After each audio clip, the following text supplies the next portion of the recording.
Welcome beyond the Reiki Gateway. I'm your host, Andrea Kennedy. Like countless others, Reiki found me when I wasn't even looking, and then it ignited a whole new world of questions. This podcast explores topics of interest for the spiritually curious. Join me for discussions and special guests on subjects such as past lives, crystal healing, spiritual awakening, ascension, energy healing, and more, all to assist and inspire you along your unique soul's journey. This episode is sponsored by Mainstream Reiki, offering live and online Reiki classes and a membership community to help Reiki practitioners succeed and grow in their practice. Find out more at mainstreamreiki.com. Welcome to Beyond the Reiki Gateway. I'm Andrea, and today we get the opportunity to visit with Jane Asher. Jane has a rich past in media and music, and following the loss of her mother, she went through unspeakable grief. Through that process, she learned timeless life lessons encompassing forgiveness, grief, grace, gratitude, and a boundless love encompassing all. Jane co-authored a book with a psychic medium whose interpretations beautifully depict a mother-daughter bond that has grown stronger through death. The Next Room is not only Jane's book, but has become a fascinating podcast as well. Jane, I am just over the moon that we get to talk about all that you have experienced, your rich process that you went through. And I just know our listeners, as well as myself, will have takeaways today that we'll reflect upon, and those things will enrich our own lives. I am confident in that. So thank you so much for being here. Pleasure's all mine. I really, I'm always so curious when someone reaches out and asks me to come on their show, because I've been doing this for so long. And I really do love it. I mean, I love to interview people, but I really love to share my story with other podcasters. And so thank you. Thank you to Heather, your beautiful assistant, who put this all together. So I appreciate being here today. Oh, wonderful. Yeah, she's great. She's awesome. So, yes. So let's get started, right? Okay. So we mentioned you have a long and deep history, love of music. You've been in media, so you're very experienced in that realm. But can you tell us this foray, this venture, this exploration into death? How did it all start? Who were you before your mother passed away? And if you could tell us a little bit about that, get us going a bit. Boy, I was a rock and roll chick. Born and raised in Michigan, went to broadcasting school. All I wanted to do is play music on the radio. And shortly after I graduated from broadcasting school in Detroit, I got my first radio gig, and I never looked back. I mean, I've just had a very charmed, interesting, fun ride. You know, I've been on Willie Nelson's bus. I've been thanked by Billy Idol. I was backstage with Paula Abdul. I took Lenny Kravitz on his first tour with Let Love Rule. It's just been a really super fun career. But, as you gently age, things happen in your life. And so through the course of doing rock and roll, and I was at like the top at one point, what I would consider the top, doing a morning show in a major market in San Diego. Radio has changed and things have pivoted because everything is online now. So a lot of listeners aren't doing the terrestrial radio anymore. And so it got diminished, and I feel like I was like, what am I doing? Like, I was in my 40s, I was working at a radio station here, and I'm throwing down Pink songs, right? And I'm like, you're 40 and you're playing Pink on the radio. And I love Pink, don't get me wrong, but it just felt a little empty. At the same time, my mother was going through a situation. She was 83. She needed to have a valve replaced in her heart. And She's my best friend, still is. And so I was going back and forth to Michigan from California just to be with her, or to be around her, or to spend as much time as possible prior to the surgery. She came through the surgery really well, and then she had some complications, and I went back there and was there the entire time she was in recovery. And then I finally had to come home. I had to get back to work. I have two kids. They were in high school, and you know, she crossed. She crossed while I was back here in San Diego. And um, I think devastated doesn't even scratch the surface. So, to answer your question, that is how my deep dive into death and becoming comfortable with it and embracing grief like a not so comfortable old sweater started me on this journey to pivot from my rock and roll life into now what I love is this life and the afterlife. So that's where I am today. Wow, that is just fascinating, really. And so, life and the afterlife. Mm-hmm. Life I goes love how on. you said, yeah, I love how you said that. And so, take us a little bit, I guess, further in the story, Okay. because the book is all about the next room. And so your mother crosses, you're devastated, and then what happens? Ooh. Um, you know, shortly after she crossed, just interesting things were happening. I was so deep in my grief, I didn't even know that that's what grief felt like. Like I had lost both my grandmothers. One held me, and the other was, long gone before I was even born. My grandfathers I knew, but one crossed when I was like five-ish, and one when I was 12. And then my Aunt Mabel, of course, when I was 13. But I didn't really have this, I didn't know what grief was. I really didn't know. And I'm like, okay, could not eat, couldn't think straight, don't remember, literally don't remember the first year that after she left.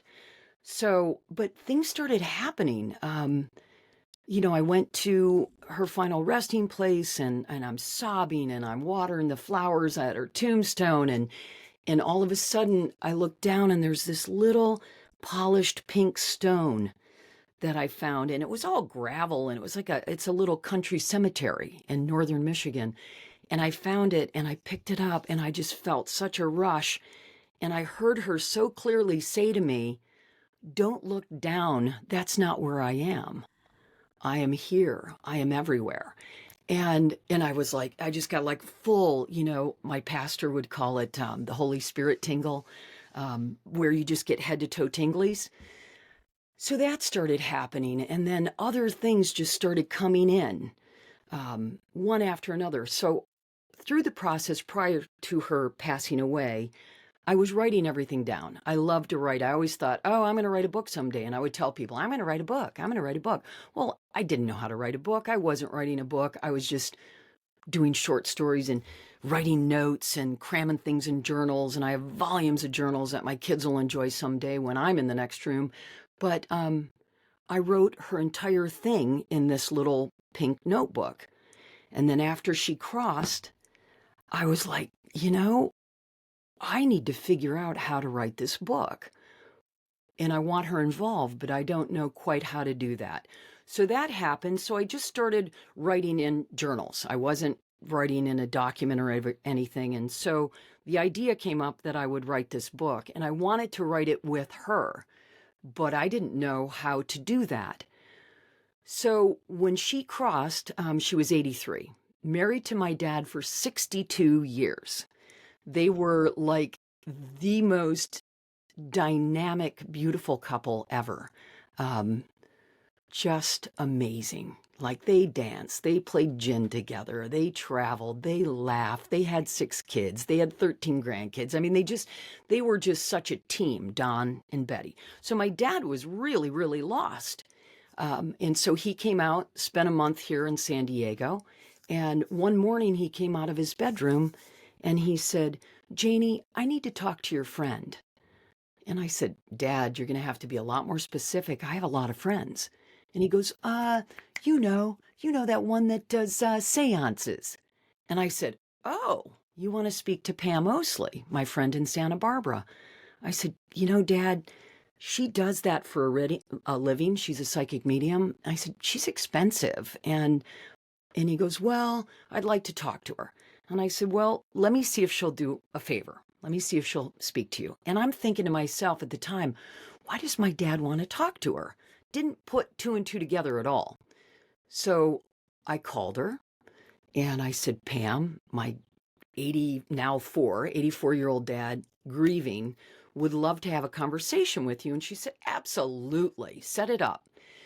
So the next day, I set him up with my landline outside, and I said, Pam, this is my dad, Don Asher. Dad, this is my friend Pam. I'll leave you two alone. I went back in the house to prep dinner and left him out there, and I kept peeking around the corner. He was a big sun worshiper, and he was sitting out in the sun with his water and his phone, and he was going on and on. And after almost close to an hour, I finally went out there, and I was feeling kind of a little guilty, that I stuck my friend on this with my 84-year-old grieving dad, not knowing where it was going. And I come out, and here's my big bull of a dad sitting there with tears streaming down his cheeks. And he was like, she was here. And I'm like, what? And I sat down next to him. I said, I'm still clueless. You would think Jane is plugged in as I thought I was. I'm like, who? What are you talking about? And he said, your mother was here. He goes, come on. She recorded us. We're good. We got to go to your studio and listen. And my dad, 84, 2 knee replacements, did not walk fast. He bolted across my living room like he was running a 50-yard dash, comes out to the studio. I plopped him right down in this chair. I pulled up a little stool next to him. And sure enough, Pam had sent the very first recording of her channeling my mother to give my dad comfort. And I'm telling you, I'm not saying don't go to a therapist or don't talk to your pastor if you're grieving, but the comfort that she brought my dad in that half hour, 40-minute conversation was remarkable. He knew that my mother was just beyond the veil in the next room waiting for him, that nothing had changed, that she still loved him and appreciated him. She said things that only the two of them would know so that he would know it wasn't full of baloney. It was incredible. And so that opened up the floodgates. My dad really got this entire thing started. So she crossed in 2010. That would have been 2011, February of 2011. Big Don, I keep pointing at his picture. I've got a picture of them in Florida on the wall. He opened it up. He started this conversation with Pam. So that's how I got to actually going, all right, I'm going to write a book. And when you were at the cemetery and you Yes. found the little stone and you Yes. heard your mother, were you intuitive before? Had you ever had an experience like that, or was that new to you? That's a good question. I'm a spiritual, I would consider myself a spiritual seeker, or was. I am now a spiritual practicer. There's a big difference. I have stopped seeking because it just comes now. So I don't have to go look. It just shows up. And now I practice what I've learned and what I continue to learn every single day of my life. So, yes, I was actively seeking. I was a big fan of Abraham Hicks. I was a big fan of Arnold Patton. I loved Rumi. I mean, you name it, I was always, very open. And plus, Pam had been my friend in Santa Barbara, and I knew that she was a very tuned in psychic, but I didn't realize that she was a medium, because there is a difference. You can be psychic, you can be a medium, and you can be a psychic medium. She didn't really promote the medium side of her business because that does have a tendency to maybe bring out some things that she just wanted to kind of keep quiet. So I did not realize that. And so, yes, I was very intuitive. and could hear her and felt her and knew she was with me and had vivid dreams and even visitations. So, yes, to answer your question. Yeah, you mentioned how that helped your dad, how moved he was, and all of that. And how was it for you after the intense grief that you were going through, and you didn't Mm, realize the mediumship component of that talk that was going to happen? So to hear that exchange, what did that do for you? boy, Andrea, it was like a veil was lifted. It was like a door opened into a greater understanding. Because, I was raised, we went to church every Sunday, you know, you know, second pew to the right, all 8 ashers in a row. And so it was very traditional, but very loving. My folks were super open and appreciated the growth that I had once I moved out of Michigan and came to California and maybe had some wackadoodle ideas. They were very cool about it. But when that occurred, um, I felt such a peace. I just was like, ah, everything I ever had thought or envisioned or dreamed about or wanted for what comes next in this beautiful journey that we're on, um, kind of all started making sense.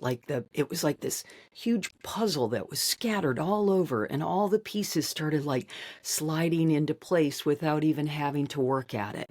I was like, oh, oh, oh. And it was great. And she was really grateful and appreciated me and brought it up through Pam, for taking such good care of him. Because he was ready to go after she left. We were wondering if he was gonna, as in his words, what he would say when people die. He said they check out. We thought he was going to check out because he was so despondent. Mm. Um, but no, he didn't. He gave us a lot of extra life, which is really good. Something that comes to my mind is that's so common, right? Where Yes. when someone close passes, the those closest often pass soon after. Mm-hmm. And so that's an interesting point that you brought up, and that it changed that for him. What did your Absolutely. mother, I'm curious, what did she convey about when, I know we can't speak for all people who cross, but what did she say about that in particular, about her wishes for your dad? Oh, my mother had a phrase, when she was like just a powerhouse, right? I mean, this woman could prepare a meal and the perfect Bloody Mary and hold a baby in one arm. You know, she could do it all. And so she would always say, get cracking. And so she basically told dad to get cracking. She said, stop sitting around and acting like an old man. You have so much life to live. You're going to be on that side for quite a while. You will see me again. So, in the meantime, stop your moping, get busy living or get busy dying. You have these children, you have grandchildren, you have great grandchildren. What are you doing sitting around? I don't like to see you sitting around, Donald. She was like, and she had a funny finger. She had a little arthritis in this finger, and she would point, but it would always go to this person. So my brother and I always had a joke that she was actually pointing at him, or and so she was doing the crooked finger at him, like, how dare you waste this precious life? And also when she told him he would be around for a long time, all of a sudden he was like, the shoulders were straight. She told him to sit up. She said, put your shoulders back, get to church, get out, engage with your family. I mean, she like busted his chops basically, because he Yeah. was completely like, he would say, I'm just marking time. I'm just Mm, marking time till I can be with her. And we were like, thanks a lot, big guy. What are we, chopped liver? Come right. on. And all of us would get so PO'd at him when he would act like that. And so when she came through and gave him the business, it was like, finally. Even when this is so cute. my dad had a nickname for her, and it was Sarge, because my mother ran our family like a sergeant would, run his platoon. And so during the reading, this is one of those things, during the reading, Pam had never met my mom or dad. They didn't even have a computer. There was no way to Google them. They had no email. They had no smartphones, whatever. So they were just, you couldn't find out any information about them. So Pam said, Don, this is really funny. She's running around, marching around. She's acting like a sergeant. And my dad started laughing, and he was like, oh my gosh, that's what I called her, Sarge. Yeah. So things like that. And so once he heard the message that he was indeed going to be around for a long time, he's like, oh, well, I can either sit here in my lazy boy in front of the idiot box and die slowly and ugly and be here for the next 8 years and have people go, oh, you're no fun, or I can get busy. And he got busy. He flew to San Diego for my daughter's graduation from high school. Then he came back 2 years later for Thomas's, my son. Um, he went to Florida. I partied with him on his 91st birthday in Florida, and he died 45 days later, quietly in his chair, just checked out. Like, I'm done. I need to go see her. And he actually thought he was dreaming of her, but she was actually calling him home. So, yeah, it was great. Wow. Yeah. I really am finding myself comparing and contrasting, because what you had outlined was he was ready to just waste away and not engage with his family or anything. And then that he completely pivoted and invested in Yes. the relationships of his family. And the thing that really has my attention is to attend their graduations, to be there and to choose to travel to see them and go out of his way to do these things. That is such a gift that Oh, he chose to give them. And they got to make memories. And so the family members get that, get to carry that. absolutely. And Yeah. there, there's no replacement for that. But No. yet, look at the free will, Yeah. because he could have, like you said, sat in his lazy boy and never connected with his family and just wasted Right. away.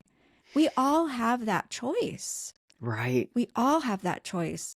And you said, so 8 years, that's how long? Just Or no? shy. Just shy of Oh, 8 years. Yeah. She crossed at 83. He left at 91. And it was just remarkable what he gave us. Such a gift. As a matter of fact, when I was coming out in the studio, because I bring in all of them that have gone before me, I'm looking at all their pictures.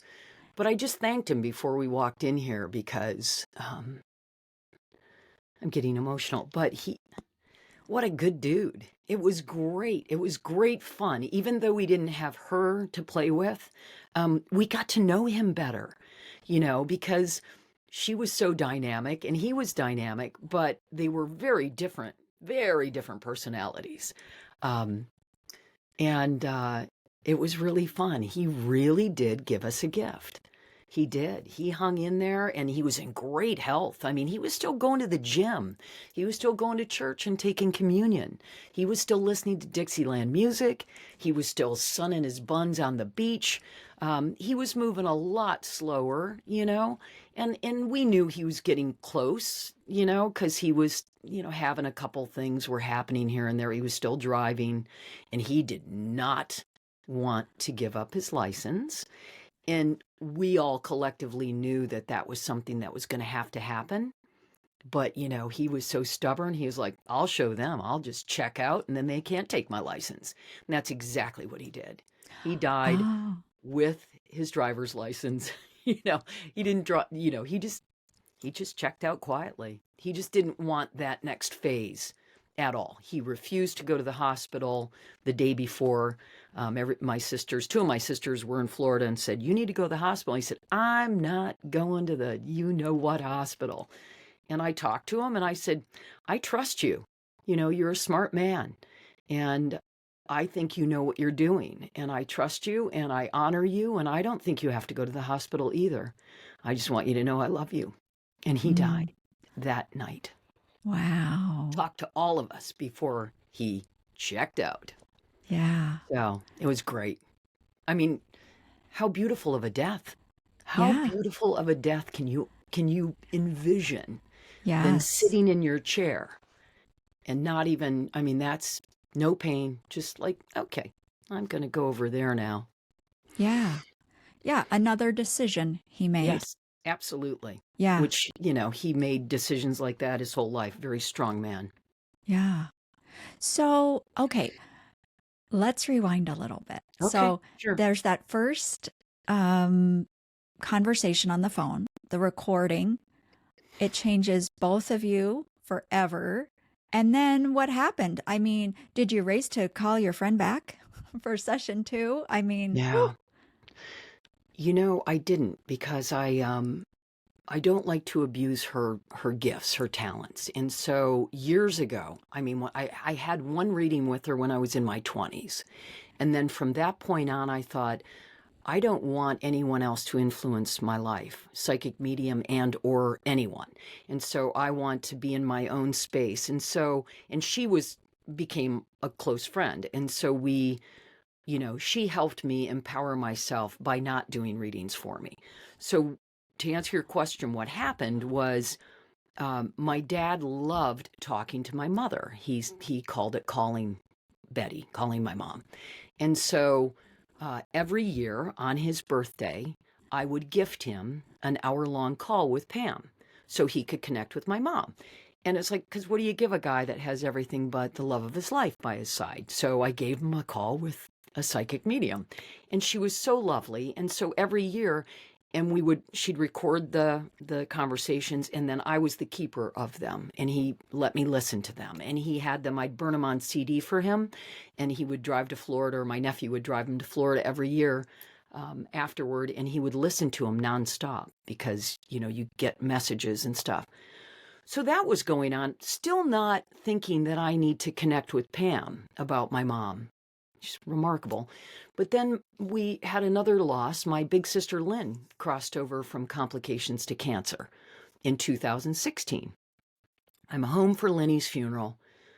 Really sad. I'm like, oh my God, I lost my two pillars, my mother and my big sister Lynn, who's 12 years older than me. What am I going to do? So I go through the grief of Lynn. And as I was flying home on an airplane from her funeral, um, I always have something to write on. I have journals, I have pads of paper. For some reason, I didn't have any paper with me. Or I had a pen, or I borrowed a pen, I think. All I had it was back in the day when you would print up your boarding pass. And I started like communicating with Lynn, like in my mind, obviously, not out loud, because I'm crying. I got a picture of her. I'm coming home from her funeral. I'm drinking wine on the plane. I'm like, ugh. And I started writing this letter, like, Dear Lynn, this letter to my big sister.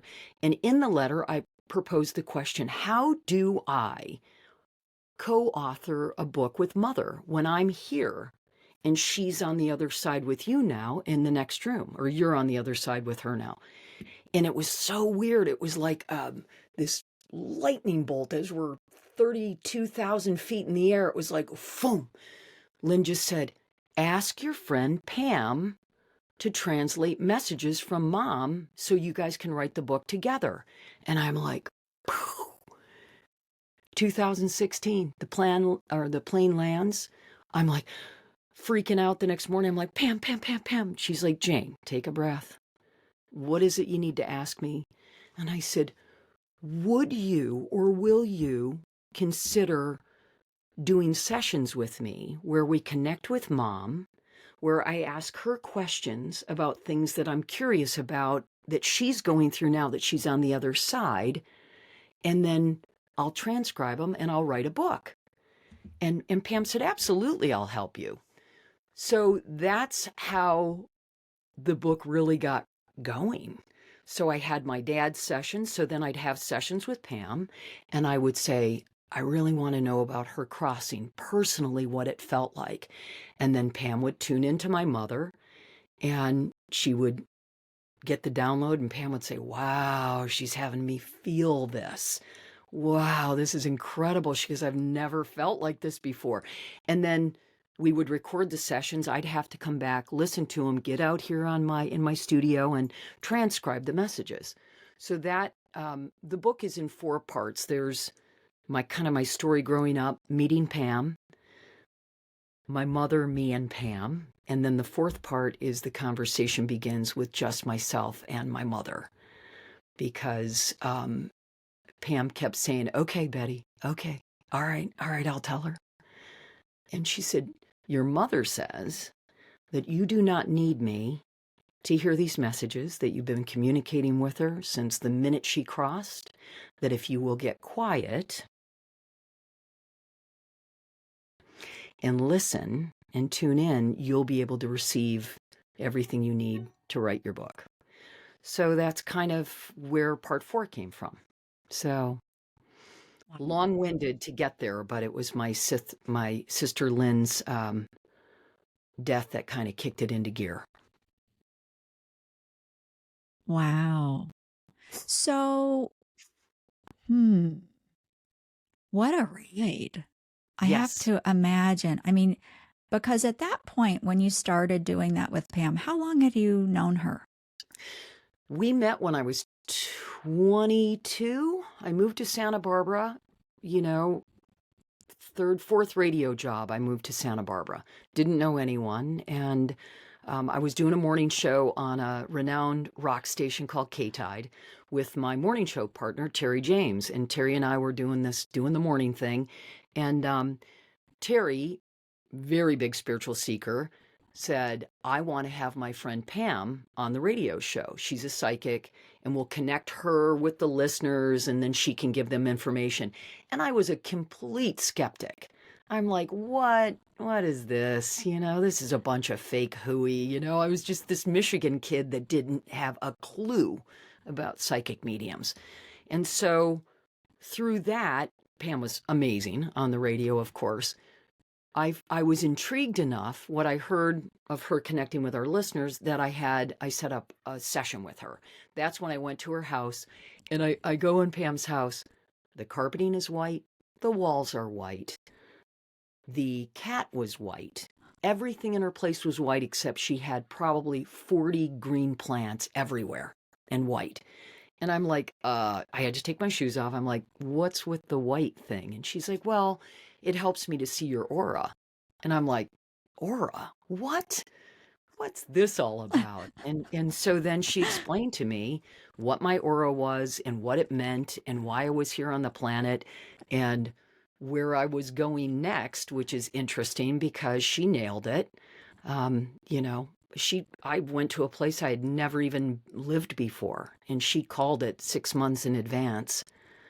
You know, she's the real deal. She's amazing. So that's how Yeah. it started with Pam. But I just thought, she's a psychic. Yeah. She knows things. She sees things deeper than the next average human being, or she's practiced it, Hmm. enough to be able to, because I do believe we all probably have that same gift, but some of us are just more open and willing and we want it, we seek it and we practice. So Yeah. that's how And long. yeah, what a ride. Yeah. I Yes. mean, amazing that you could do this with her, um, the way Yeah. you're describing.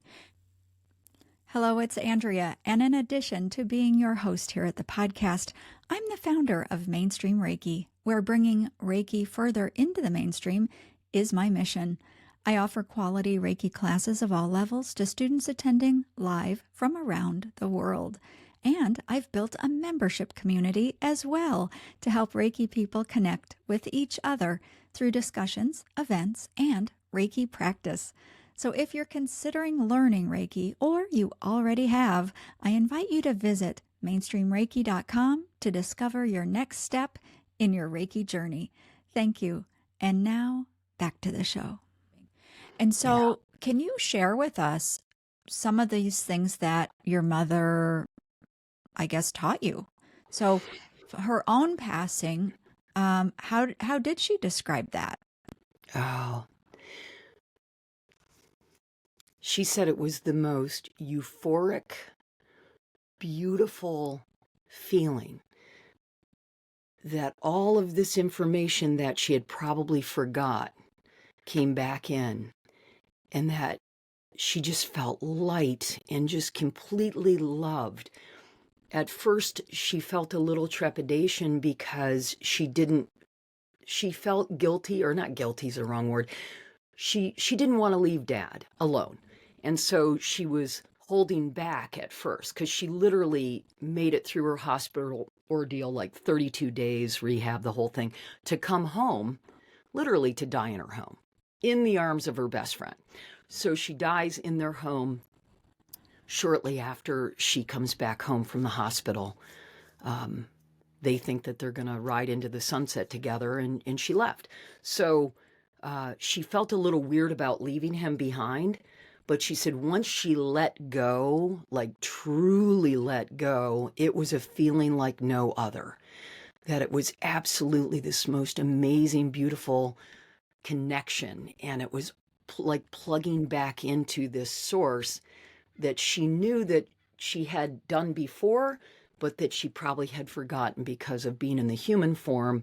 You know, we're like, we get up, we have our coffee, we go to work, we read the newspaper, right? We pay bills. It's like boom, boom, boom, boom. We're always so busy with just the minutia of day-to-day life that we rarely just stop and go hug a tree, and just go be. And so she just described it, and she had like the feeling was so overwhelming with Pam that Pam was like welling up. And she just described it beautifully. Like there is no fear, absolutely zero pain. There was no black hole. There was no tunnel. It was just pure love, light, and this remembering of everything. And she was reunited with so many individuals that she knew and loved. And then people were there that she had forgotten about, like, oh, and other from ancestors, but immediately knew everyone. Like, oh my gosh, I forgot about you from, centuries ago, that kind of thing. She said also, too, that there were light beings, which we'll get into in the next room, too, because at the time it was too weird for me. I'm like, what? I thought it was heaven and it's all humans and maybe some dogs frolicking, but no, it's all beings, all light beings from all different places. Oh, wow. And Yeah, so you're wow. writing another book. Yes, we're in the process right now. She Oh, just she just fantastic. she just started laughing and said, "Get cracking." Sarge. Sarge, I haven't been dragging my feet. That's not right at all. That's so inappropriate.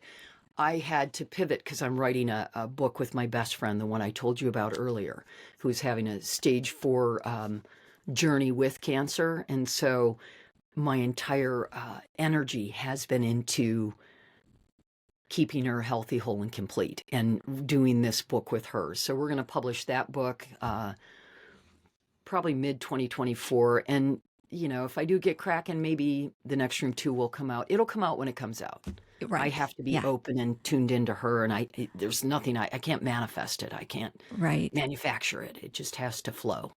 Right. And for our listeners, that's not Pam. We talked before we hit the record button. That's, because you said your friend. I just wanted to clarify Oh, for the yes. audience, yeah, that Yes. that friend wasn't mentioned in the show. It was before Oh, we I started see. recording. So I don't want Okay. anybody to think that, What? we're Yeah. referring to Pam at all. Pam No, is Pam's well great. and good. Yeah. So, Yes. yes. And so what other universal, perhaps, lessons came Oh, through boy. that you could share? Great question. I mean, a great question. I'll try to be as concise as possible. We have nothing to fear. Fear and doubt only locks us into a very small place. We need to expand beyond. We need to know that this is such a beautiful gift, this life human experience. So go enjoy every single moment and be present in whatever it is that is right here in front of you. This moment is all you really have. But also to know, don't have any fear over death, because it's not, you know, and this is her and this is me. This is our opinion, but it doesn't end. Life literally goes on. It's just not in this sense that we are in now. It's in a whole different arena. And there is no judgment at all. You are not shamed. You are not blamed. You are not judged.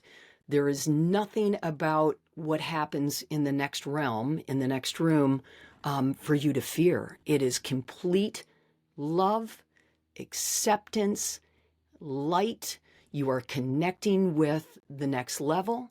You're going to be reunited with people that you love. If you had any differences with someone, you will clear it all up. If you leave and someone is still here and you had a difference, you'll be there and you'll go, oh, okay, all right. Boy, I wasted some time, didn't I? Being angry for what? Why? It just doesn't have any substance to stay in a negative state, no matter what is happening. Nothing should mess with your peace of mind. You just need to get there. And this isn't about sticking your head in the sand. This isn't about pretending like, la, la, la, la, la, I didn't hear that. But we really do have control over what we bring into our day-to-day, what we ingest, what we hear, what we think, what we feel. We have that control.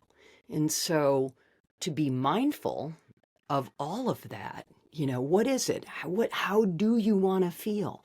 What people enrich you and lift you up? Conversely, what are the people when you even come in and you get repelled right away? Like, it's okay. Create your loving space and just say, no, I'm good. I don't need to have that in my life. I don't need to hear that negativity. I don't need to, gossip was a big one. She's like, no, you do not need that.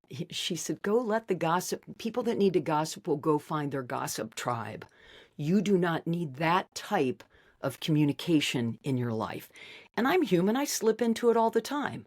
And it's not even, you don't think it's gossip. You just think you're sharing a little tidbit. Bullcrap. It's gossip. So if it is not steeped in love, it's gossip. So that was a couple of them. I got a bookload. I'm sure you do. I'm sure you do. And you mentioned going to church every week, communion, things like this. And yes. So that was a big part of your mom's life. And how did I'm imagining when she was in body, I would imagine, had certain beliefs about Absolutely. what to expect. Absolutely. And can you talk a little bit about that? The belief and then the reality. May I just say something? I have been in broadcasting for over 40 years now, and I've been interviewing people for about that amount of time. You are exemplary. You are so good at what you do. No, I'm not kidding. That is, wow. So just thank you. Thank you. Being open and being able to create that kind of space, and the questions that you're bringing up are really lovely. Oh, thank you. That one in particular is great. Okay. This is a woman who was baptized and communed and married in the Lutheran Church. And my dad, same thing. He was Lutheran. He was a Detroit boy. She was a farm girl from Richmond. They met. They were confirmed remarkably on the same day. Him in Detroit, her in Richmond, when they were 13 or 14 or whatever. So there was so much symmetry. They marry They're both Lutheran. They raise all 6 of us. We go to church at St. John Lutheran Church in Port Sanilac, Michigan. Pastor Mall was a rock star. First, we had Pastor Ankney. Cool church. We all were baptized, confirmed. I don't know how many people in my family have been married in that church. And it was lovely. It was very nice. She read her prayer book every night that I now am blessed to hold. She was very, I wouldn't call her religious though. She was like a very spiritually based Lutheran. And so, but she, Bible, Jesus, all of the good stuff that comes with being a Christian. And, but yet she and my dad were, man, were they ever open? They had friends that were atheists. They had friends that were Jewish. They had friends that were Methodist, Baptist, non-church goers. They had woo-woo friends. They had button down, when you better not do that or it's a sin and you're going to go to hell. Okay. So they ran the gamut and they were just really cool, open people. And so they were always curious by nature. And when their 22-year-old daughter came back from California and started going, oh my gosh, you won't believe this and this and this. They were, at least they didn't say it to my face. They didn't think I had lost, flip my dome doily, but they were very open. So that's how she was raised. So yes. So now she crosses from this background and who she was, this Betty Asher over here, goes over and she says, it is bigger and more grand than anything that you could ever conceptualize, that the love is so beyond just Christianity. It is not just Christianity. It is, and she said the Bible has many lovely, parables, and there are wonderful nuggets of wisdom, but to please keep in mind that it's so vast and so grand and so beautiful that it's too big to be able to put in a book, especially just one book that focuses on one religion, that it is all. It is everything. And she was just so enamored with that. She was like, wow, this is really cool. Like she loved the fact that it was so exponential and the growth and how beautiful that she could now see it all. And she said it's perhaps something she actually knew when she was here on this side, but perhaps had forgotten as she's going through being Betty Asher and very Lutheran. So her growth was really very enriching. She loves it. She's still loving it. She's learning all the time. Yeah, I wanted to ask about that because does she talk about what she does over there? Yeah, she does. It's not over there, it's here. So, right. Well, I know. It's like we have this thing. That's why it's just the next room. Boy, she is part of a team. She is very involved still with the family and watches over every single one of us, and loves us and comforts us if we need it. She's still very involved. She's still mom, but she's had to, or she desires to go and to learn and be part of a team that are doing some bigger work for the planet, bigger work, not just for this planet, but for other things. She didn't want to say smart. She said she has been gaining wisdom that, and she was always like, let me say, this woman was a wise wonder when she was here on the planet. So, yeah. Does she talk to your siblings? Another good question. I have one sister that's super plugged in that has very vivid dreams of her, and connects with her through her dreams mostly. My brother at first was really having a hard time, and my mom told me what to tell him to do to feel her. She said, just have him open his hand and I'll gently touch his hand for him. And so, through writing the book, all of my siblings have read it, and it really helped open up the family and the dialogue. So I would say I don't think they connect with her the way I connect with her, but they connect with her the way that they're comfortable in connecting with her, through memories and thoughts and laughter and sharing her recipes and that. It's just a little, everybody has a different way to plug in. Right.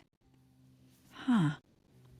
So, has she brought up any conversation about coming back to Earth or reincarnation, generally? Yes. Yeah. Um, this is a difficult one because I don't quite understand it. But she has said that she has already incarnated in two different places already, but she's still, and I'm like, oh, your energy splits? And she's like, no, no, no, no. No, it's still me as a whole, and I'm still here, but I've already, and I'm like, do I know these individuals? And she's like, no, you do not. And I'm like, okay. And I couldn't handle anymore, to be honest with you.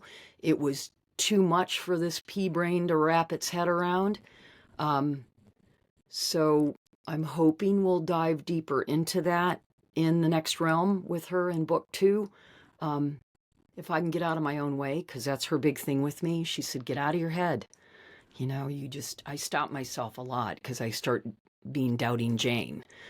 Right. So, yeah, she has talked about that. Yeah, I've spoken to other people, and it does, that's not the first time I've heard that we can be living in multiple lives. Yeah. And isn't it amazing? It seems to me like at every turn that it is so much bigger than what we think. Like you Mm-hmm. spoke about her perspective of, even as simple as the Christianity, but then it's like it's so much more than that, right? And the love and those other things that you mentioned. And so why would we be limited either, right? Man, talk about wise. I have a feeling we're going to be good friends. You have to Oh, come on my awesome. show. Now that I've Okay. been on yours, I want you on mine. Um, you're, again, my opinion, because I never try to state fact, because this is Right. all just my gentle knowing and the knowledge and the gifts and the wisdom that she's infusing in this body that I am blessed to have. Um, yes. Why? It's sort of like, I love the Abraham Hicks thing. I get the daily thing every day, but she said the only reason why we can't grow another limb is because we don't believe we can grow another limb. So, you know, and some people want to say they want to be naysayers and that's a bunch of hooey, and that's okay. You got to let everybody has to stay in their own lane. If you want to live your life that it's black and white and that this is it, I just think, what an ego. If you think this is it, what an ego. We are no more, we're smaller than a speck of sand on the beach. We are just a teeny tiny portion. So yes, I believe like the parallel universe thing, the multi-universe thing, and the great thing that we're finding is here's science, right? And science, and then here's religion, and then you got spirituality, and they're all like boop, boop, boop, boop, boop, boop, boop, boop, boop. They're all saying the same thing. Um, there's a great documentary called In the Name, I think it's called In the Name of Love. The two documentarians that did the movie were the guys that did the 9/11 too. There are two brothers. And they went around the planet, this one, and they interviewed all the religious leaders of the biggest sects in the world. Judaism and Catholicism and evangelicals and Taoism. And they interviewed all of them, all these leaders. They had to have millions of followers to be considered for this documentary. And in the end, every single one of these religious leaders said the exact thing, only in a different way, that God, or whatever you would like to call the divine energy, is love. Every single one. So why are we fighting? We're just, why, stop being so darn human. We got to stop this stuff. It just makes no sense. Um, but again, here it is, 2024. A lot of lessons are being repeated. That's true. But do you feel it, Jane? Do you feel the great transformation we're having here on the planet? Yes, I do. Not only feel it, but I know that I am part of a movement. And that was a big thing for me, because going from being this rock and roll girl and, playing Bob Seger and whatever, and I still do that part. I actually have another life that I still am on the radio, but I do it from here. I stream on an app. But going from that and then coming out of that spiritual closet, so to speak, and then saying, I talk to dead people. Yeah. It was a big pivot, and I was really at first like, oh, what are people going to think? What are people going to say? La la la la la. And then finally my mom's like, why do you care at all? Just do you. Keep doing you. And once I like took that heaviness, that cloak off and threw it on the ground and just thought, I'm just going to hang it out there for all to see, it has been the most freeing and abundantly rich exploration and detour in my life that I could possibly imagine. I mean, my kids are always like, oh, there goes mom again, because when we sit down to dinner, that table is packed, it's our ancestors from eons ago are sitting down to break bread with us. So yes, I feel the shift. And it's podcasts like this that are, you know, letting the light in. It used to be just a little teeny crack of light, and now it's become a canyon. It's the Grand Canyon of light now, which is happening. And I see it and feel it and connect with it. I mean, every day I wake up and there's another email from someone extraordinary that wants to either interview me or would like to come on my show or wants to talk to me. It's like, let's go, people. We're finding our light tribe. Yes, it's incredible. Yeah. And the technology, right? I Mm-hmm. mean, throughout your career, you've seen a total shift in technology and how we can communicate and get the word out and Right. just connect with people, hear their stories and share. Right. And I think it's a, I don't like really necessarily the term grassroots, but but I think you said movement, right? Mm-hmm. And that isn't it? I look at it more like an upswell, like in the ocean, just Mm. a rising of the tide, a rising of the frequency. And there's no leader. It's just we're all waking up. We're all opening up to new ideas, new perspectives, just being more open, you know? Mm-hmm. And I think it's beautiful. And I'm so thrilled that I got to talk to you today. And I'm kind of bummed because we're about out of time. So please, please, if our audience wants to reach out to you, wants to learn more, because you still have so much going on. You also mentioned, the app and the music that you're continuing Mm-hmm. to share. How can they best connect with you? What Well, advice do you give them for that? you know what? I'm pretty much everywhere, but they can find my website. It's Jane Asher Rainey, my married name.com. Or just, you can email me, the next room with Jane at Gmail. Super easy. I answer all my emails. Um, Facebook, we have a really beautiful, active community there. It's all organic. I don't buy advertising. This tribe of beautiful people have come together and they like the messages my mother is sharing, and I share them on the page, and I share other wisdom from places in my heart. Um, and my podcast, my book is available. I mean, if you just Google Jane Asher San Diego or Jane Asher Rainey, you'll find me. And Right. I'm open, if somebody's listening and they think, oh my gosh, I would love to be on that show. I wrote a book or I have this, or I connected with my dad and I have a great story. Let me know about it. I love that. And like I said, I'd love to have you on my show. It would be really a pleasure for me to interview you next time. Well, I'd be honored. Awesome. Absolutely honored, Jane. Thank you so much. And we'll put links for you too, Oh, good. also in the Okay. show notes and on Yeah. the video on YouTube. Yeah. Make it And easier.